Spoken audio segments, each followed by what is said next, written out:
મિત્રો, સ્વાગત છે તમારું અમારી ચેનલ ગોગાની વાતોમાં। મિત્રો, મહાશિવરાત્રીના દિવસે 15 તારીખે રવિવારે તમે જો આ એક ગુપ્ત વસ્તુ ખાઈ લેશો તો દેવાની દેવ મહાદેવના આશીર્વાદથી તમારા જીવનમાં ચાલી રહેલા બધી જ મુશ્કેલીઓ દૂર થશે। મિત્રો, આ એક વસ્તુ છે, એક એટલી બધી પવિત્ર છે કે તમે મહાશિવરાત્રીના દિવસે 15 તારીખે રવિવારે આ વસ્તુનું સેવન કરી લેશો તો મિત્રો તમારા ઘરના દરેક વ્યક્તિનું બંધ કિસ્મત ખુલી જશે, તમારા લોકોનું ભાગ્ય ચમકી ઉઠશે। કેમ કે મિત્રો, મહાશિવરાત્રી મહિનાની મહાશિવરાત્રીના દિવસે જ પણ આ એક ઉપાય અને કાર્ય કરો છો તો તેનું ફળ ચોક્કસપણે પ્રાપ્ત થશે। કેમ કે મિત્રો, મહાશિવરાત્રીનો દિવસ ભગવાન શિવ અને માતા પાર્વતીને સમર્પિત છે। આથી મિત્રો, તમે મહાશિવરાત્રીના દિવસે જે કોઈ પણ ઉપાય કરો છો તેનું ફળ તમને ભગવાન શિવ અને માતા પાર્વતી જરૂર આપે છે।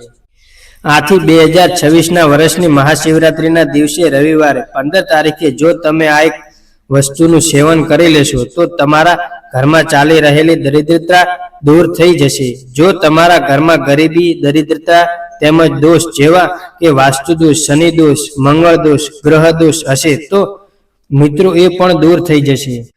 આથી 15 ફેબ્રુઆરી રવિવારે મહાશિવરાત્રીના દિવસે જો તમે આ એક ઉપાય કરી લો છો તો મિત્રો, મહાશિવરાત્રીનો પર્વ છે એ આપણે દર વર્ષે મહા મહિનાના કૃષ્ણ પક્ષની 14ના દિવસે ઉજવીએ છીએ। આથી મિત્રો, આ વર્ષે 2026માં આવનારી 15 ફેબ્રુઆરીના દિવસે રવિવારે મહાશિવરાત્રીનું વ્રત રાખવામાં આવશે। તેની સાથે જ મિત્રો, એ વ્રતના પારણા છે એ આગળના દિવસે છે। મિત્રો, મહાશિવરાત્રીનો દિવસ છે એ આપણા સનાતન ધર્મ માટે બહુ જ મહત્વપૂર્ણ છે માનવામાં આવે છે, ખૂબ જ પવિત્ર માનવામાં આવે છે। મિત્રો, મહાશિવરાત્રીનો પર્વ છે એ ભગવાન શિવ તેમજ માતા પાર્વતીના વિવાહના રૂપમાં માનવામાં આવે છે। મિત્રો, પૌરાણિક કથા અનુસાર પ્રાચીન કાળમાં મહા મહિનાની 14ની તિથિના દિવસે મહાશિવરાત્રી મનાવાય છે। મિત્રો, આ દિવસે ભગવાન શિવ અને દેવી શક્તિનું મિલન થયું હતું। મિત્રો, મહાશિવરાત્રીની પૂજાથી ધર્મ, અર્થ, કામ અને મોક્ષની પ્રાપ્તિ થઈ શકે છે। તેની સાથે જ મિત્રો, તમે આ મહાશિવરાત્રીના દિવસે મહાદેવને લગતા અમુક એવા ખાસ ઉપાય કરેલો છો તો મિત્રો, તમારા લોકોની દરેક ઈચ્છાઓ છે તે અવશ્ય પૂર્ણ થાય છે। મિત્રો, આ વિડીયોમાં અમે તમને એવા જ ઉપાય બતાવવાના છીએ કે જે તમારે લોકોએ રવિવારે 15 તારીખે મહાશિવરાત્રીના દિવસે અવશ્ય કરી લેવા જોઈએ। તો મિત્રો, ભોલેનાથ છે એ દિલના બહુ જ ભોળા છે, તેથી જ તો તેમને ભોળાનાથ કહેવામાં આવે છે। આથી આપણે મહાશિવરાત્રીના દિવસે જે કોઈ પણ ઉપાય કરીએ છીએ તેનું ફળ આપણને ચોક્કસ પ્રાપ્ત થઈ શકે છે। તેની સાથે મિત્રો, આપણે મહાશિવરાત્રીના દિવસે મહાદેવની પૂજા વિધાનથી કરવી જોઈએ કરીએ છીએ તો પણ આપણી ઈચ્છા મનોકામના છે તે પૂર્ણ થઈ શકે છે। જો આપણું ઘણા પુરાણો કોઈ કામ હોય અને તે પૂરું ના થયું હોય તો આપણે 15 ફેબ્રુઆરી 2026 રવિવારે મહાશિવરાત્રીના દિવસે ભગવાન શિવની પૂજા અર્ચના કરીએ છીએ તો આપણે આપણું કાર્ય તે ચોક્કસપણે સફળ થઈ જાય છે।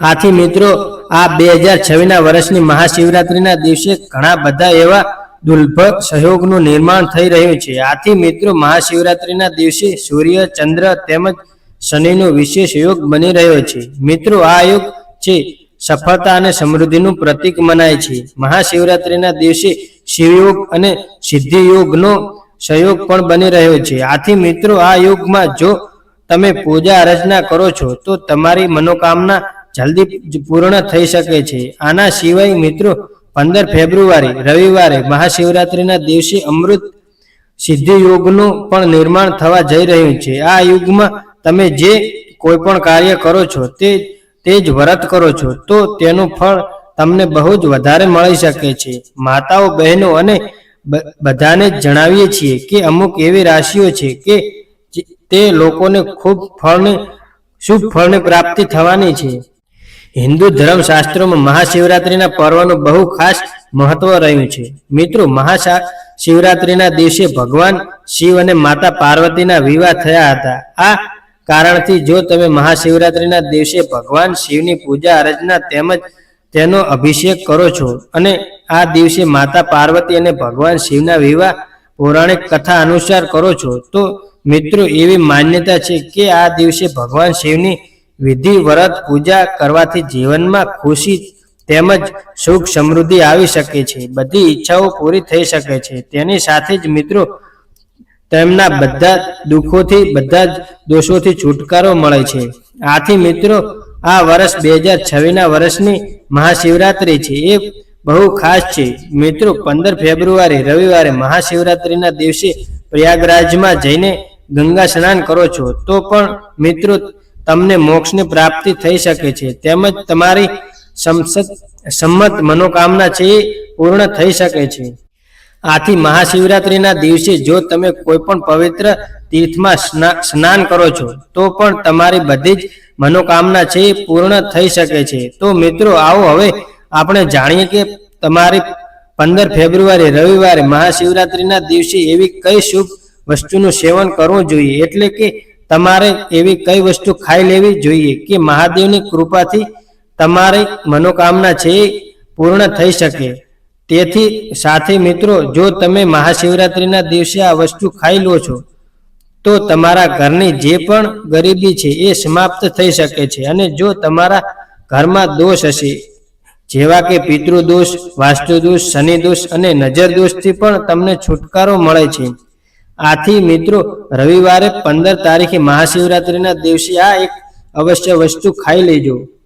તો મિત્રો મહાશિવરાત્રીના દિવસે તમારે ભગવાન શિવને અર્પણ કરેલી ભાંગનું સેવન અવશ્ય કરવું જોઈએ. મિત્રો આ ભાંગ છે મહાદેવને ખૂબ જ પ્રિય વસ્તુ માનવામાં આવે છે. આથી જો તમે મહાશિવરાત્રીના દિવસે વધારે નહીં પણ 1 ચમચી જેટલી ભાંગ તમને પ્રસાદના રૂપમાં ગ્રહણ કરો છો તો મિત્રો મહાદેવની કૃપાથી તમારી બધી જ મનોકામના છે એ પૂર્ણ થઈ શકે છે. કારણ કે મિત્રો મહાદેવને ભાંગ છે એ બહુ પ્રિય છે અને જો તમે આ દિવસે ભાંગને ગ્રહણ કરો છો તો મિત્રો તમારા શરીરમાં જેટલી પણ નકારાત્મક ઉર્જા છે એનાથી તમે મુક્ત થઈ શકો છો. તેની સાથે જ જો તમે તમારા ઘરે પણ તમે ભગવાન શિવના મંદિરેથી ભાંગ લઈને ઘરના સભ્યોને આપો છો તો મિત્રો તમારા ઘરમાં પણ સુખ સમૃદ્ધિ આવે છે, તેમજ ઘરના નકારાત્મક ઉર્જા હોય છે તે એનો પણ નાશ થઈ શકે છે. મિત્રો 15 ફેબ્રુઆરી મહાશિવરાત્રીના દિવસે જો તમે વ્રત ન રાખો તો ચાલશે, પણ આ દિવસે તમે ભગવાન શિવને અર્પણ કરેલી ભાંગ જરૂર ગ્રહણ કરી લેજો કે જેથી કરીને ભગવાનમાં દેવીની કૃપા તમને પ્રાપ્ત થઈ શકે.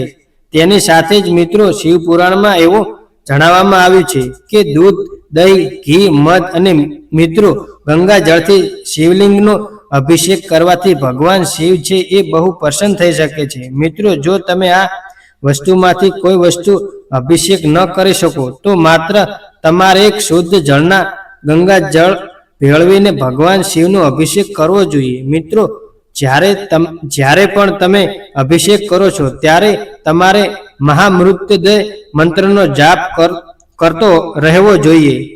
તેથી સાથે જ મિત્રો ભગવાન શિવની પૂજામાં તમારે બીલીપત્ર પણ અવશ્ય અર્પણ કરવા જોઈએ. કારણ કે મિત્રો ભગવાન શિવની પૂજામાં બીલીપત્રનું બહુ જ ખાસ મહત્વ છે.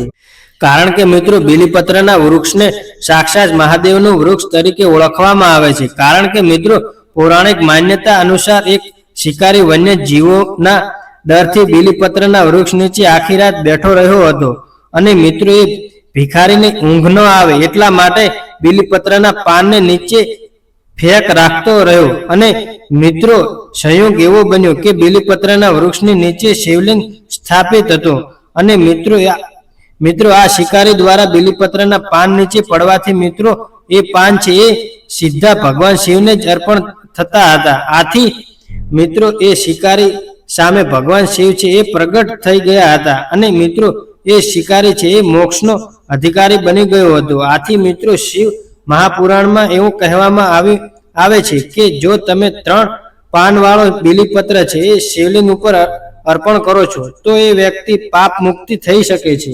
મિત્રો 15 ફેબ્રુઆરી રવિવારે મહાશિવરાત્રીના દિવસે જો તમે મંદિરે જાઓ તો તમારે ભગવાન શિવની પૂજામાં અક્ષત અવશ્ય અર્પણ કરવા જોઈએ. જો મિત્રો સંભવ હોય તો મિત્રો તમારે પીળા વસ્ત્રમાં 1.25 મુઠ્ઠી ચોખા રાખીને શિવલિંગ ઉપર અર્પણ કરવા જોઈએ. આના પછી મિત્રો તમારે ઓમ નમઃ શિવાય મંત્રનો જેટલો બને એટલો જાપ કરવો જોઈએ. આ વિધિથી મિત્રો શિવલિંગની પૂજા છે એ ગૃહસ્થ માટે બહુ જ શુભ મનાય છે. આનાથી મિત્રો તમારે આર્થિક સમસ્યા છે એ દૂર થઈ શકે છે. તેની સાથે જ મિત્રો અમુક લોકો છે એ ભગવાન શિવનો અભિષેક છે એ દૂધથી કરે છે, પણ જો મિત્રો તમારી પાસે કાચું દૂધ હોય તો જ તમારે આ વસ્તુ કરવી જોઈએ. પણ જો મિત્રો તમે દૂધ ગરમ કરેલું હોય અથવા કોઈ પેકેટ વાળો હોય તો મિત્રો તમારે આ દૂધથી શિવલિંગનો અભિષેક ના કરવો જોઈએ. મિત્રો શાસ્ત્રો અનુસાર શિવ પૂજામાં કાચા દૂધનો જ ઉપયોગ કરવો જોઈએ. તેમજ મિત્રો હવે આપણે જાણીએ કે તમારે આ વસ્તુથી ક્યારે પણ શિવલિંગનો અભિષેક ન કરવો જોઈએ. એટલે કે મિત્રો તમે શિવલિંગનો અભિષેક છે એ શંખથી ન કરવો જોઈએ, કારણ કે મિત્રો ભગવાન શિવે શંખચૂર નામના રાક્ષસનો વધ કર્યો હતો. આથી મિત્રો ભગવાન શિવનો અભિષેક છે એ શંખથી ક્યારે ન કરવો જોઈએ. તેની સાથે જ મિત્રો જો તમે મહાશિવરાત્રિનું વ્રત રહો છો તો તમારે વ્રતનું પૂરેપૂરું પાલન કરવું જોઈએ. મહાશિવરાત્રિના દિવસે અમુક ભક્ત છે એ નિર્જળ ઉપવાસ પણ રાખે છે અને અમુક લોકો આ દિવસે ફરાળ ઉપર પણ રહે છે. આથી મિત્રો તમે ક્ષમતા અનુસાર કોઈ પણ ઉપવાસ રાખી શકો છો. અને જો તમે મહાશિવરાત્રિના દિવસે નિર્જળા વ્રત રાખ્યું છે તો મિત્રો તમારે આ દિવસે એક ટીમ્પું પણ જળ ગ્રહણ ન કરવું જોઈએ. તો મિત્રો હવે આપણે જાણીએ કે 15 ફેબ્રુઆરી રવિવારે મહાશિવરાત્રિના દિવસે તમારે આ વસ્તુ અવશ્ય ઘરે લાવવી જોઈએ. મિત્રો 15 ફેબ્રુઆરી રવિવારે મહાશિવરાત્રિના દિવસે તમારે એક મુખી રુદ્રાક્ષ અવશ્ય ઘરે લાવવું જોઈએ. મિત્રો રુદ્રાક્ષ ઘણા પ્રકારના હોય છે, પણ મિત્રો એક મુખી રુદ્રાક્ષને ભગવાન શિવનું સ્વરૂપ મનાય છે. તેની સાથે જ મિત્રો આપણા હિન્દુ ધર્મમાં રુદ્રાક્ષને સુખ, શાંતિ અને સમૃદ્ધિનું પણ પ્રતીક માનવામાં આવે છે. મિત્રો જ્યોતિષ શાસ્ત્ર અનુસાર મહાશિવરાત્રિના શુભ દિવસ ઉપર એક મુખી રુદ્રાક્ષ લાવીને તેને ભગવાન શિવના મંત્રોચ્ચાર સાથે સિદ્ધ કરી લેવું જોઈએ અને તમે તેના ઘરના મંદિરમાં પણ સ્થાપિત કરી શકો છો, અથવા તમે ધન રાખવાની તિજોરીમાં પણ સ્થાપિત કરી શકો છો. તેની સાથે જ મિત્રો મહામંત્રી જય મંત્રનો બહુ જ પ્રભાવશાળી માનવામાં આવે છે. આથી મિત્રો જે કોઈ પણ ઘરોમાં મહામંત્રી જય યંત્રથી નિયમિત પૂજા અર્ચના થાય છે ત્યાં રોગ, દોષ, આર્થિક તંગી વગેરેનો સામનો કરવો પડી શકતો નથી. આટલા માટે મિત્રો તમે મહાશિવરાત્રિના દિવસે મહામંત્રી જય યંત્ર ઘરે અવશ્ય લાવી શકો છો અને એને ઘરે લાવીને સ્થાપિત કરી શકો છો અને નિયમિત તેની પૂજા અર્ચના કરવી જોઈએ. મિત્રો 15 ફેબ્રુઆરી રવિવારે મહાશિવરાત્રિના દિવસે તમારે નાની નંદી મહારાજની પ્રતિમા અવશ્ય ઘરે લાવવી જોઈએ. મિત્રો નંદી છે ભગવાન શિવને બહુ જ પ્રિય છે અને તેનું વાહન પણ છે. આથી જો તમે મહાશિવરાત્રિના પાવન પર્વ ઉપર જો તમે નંદી મહારાજની નાની એવી મૂર્તિ ઘરે સ્થાપિત કરો છો તો મિત્રો ભગવાન શિવ છે બહુ જ પ્રસન્ન થઈ શકે છે. મિત્રો તમે ચાંદીની બનેલી નાની એવી નંદી મહારાજની મૂર્તિ ઘરે લાવીને પોતાના મંદિરમાં અથવા તો ધન રાખવાની તિજોરીમાં પણ મૂકી શકો છો. આનાથી મિત્રો તમારી આર્થિક સ્થિતિમાં સુધારો થશે. તેની સાથે જ મિત્રો મહાશિવરાત્રિના દિવસે શિવલિંગની પૂજા અર્ચનાનું પણ વિશેષ મહત્વ રહ્યું છે. મિત્રો શિવલિંગના અભિષેક વગર મહાશિવરાત્રિની પૂજા અર્ચના છે અધૂરી મનાય છે. જ્યોતિષ શાસ્ત્ર અનુસાર મિત્રો મહાશિવરાત્રિના દિવસે તમે ગ્રહ દોષથી મુક્તિ મેળવવા માંગો છો તો મિત્રો રત્નોથી નિયમિત શિવલિંગ તમે ઘરે લાવીને સ્થાપિત કરી શકો છો. આનાથી મિત્રો પિતૃદોષ, કાલ્પદોષ, સર્પદોષથી પણ તમને મુક્તિ મળી શકે છે. જેની સાથે જ મિત્રો ભગવાન શિવને બીલીપત્રના પાન પણ બહુ જ પ્રિય છે અને મિત્રો એ બીલીપત્ર વગર ભગવાન શિવની કોઈ પણ પૂજા છે એ અધૂરી માનવામાં આવે છે. તો મિત્રો મહાશિવરાત્રિના દિવસે તમારે પોતાના ઘરે બીલીપત્ર અવશ્ય લાવવા જોઈએ અને ભગવાન શિવની પૂજા અર્ચના કરવી જોઈએ. આનાથી મિત્રો ભોળાનાથની કૃપા તમને પ્રાપ્ત થશે. તેમજ મિત્રો મહાશિવરાત્રિની રાતે તમારે આ કાર્ય અવશ્ય કરી લેવા જોઈએ. તો મિત્રો મહાશિવરાત્રિની રાતે શિવ મંદિર જઈને તમારે એક દીવો અવશ્ય પ્રગટાવવો જોઈએ. મિત્રો શિવ પુરાણ અનુસાર કુબેર દેવે પૂર્વ જન્મમાં રાતના સમયની શિવલિંગની પાસે અજવાળું કર્યું હતું. તો મિત્રો આ જ કારણ છે કે આજના જન્મમાં દેવતાના કોશિયા અધ્યક્ષ બન્યા હતા. મિત્રો એવી પણ માન્યતા છે કે મહાશિવરાત્રિના દિવસે શિવલિંગની પાસે જો તમે એક દીવો પ્રગટાવો છો તો મિત્રો ધન સંબંધી સમસ્યાઓ છે એ દૂર થઈ શકે છે. તેમજ મિત્રો શિવરાત્રિના દિવસે તમે પોતાના ઘરે એક નાની શિવલિંગ અવશ્ય ઘરે લાવજો અને ઘરના મંદિરમાં સ્થાપિત કરજો. મિત્રો બધી જ શિવરાત્રિ તમે દરરોજ આ શિવલિંગની પૂજા અર્ચના કરવી જોઈએ. આ ઉપાયને કરવાથી મિત્રો ઘરની દરિદ્રતા તેમજ ગરીબી છે એ દૂર થઈ શકે છે અને લક્ષ્મી માતાની કૃપા પણ પ્રાપ્ત થઈ શકે છે. મિત્રો આ ઉપાય કરવાથી ઘરમાં સુખ સમૃદ્ધિ આવી શકે છે. મિત્રો આશા રાખીએ છીએ કે તમને આ વિડીયો પસંદ આવ્યો હશે. મિત્રો ગોગાની વાતો ચેનલને સબસ્ક્રાઇબ કરવાનું ભૂલશો નહીં. મિત્રો તમે વિડીયો પૂરેપૂરો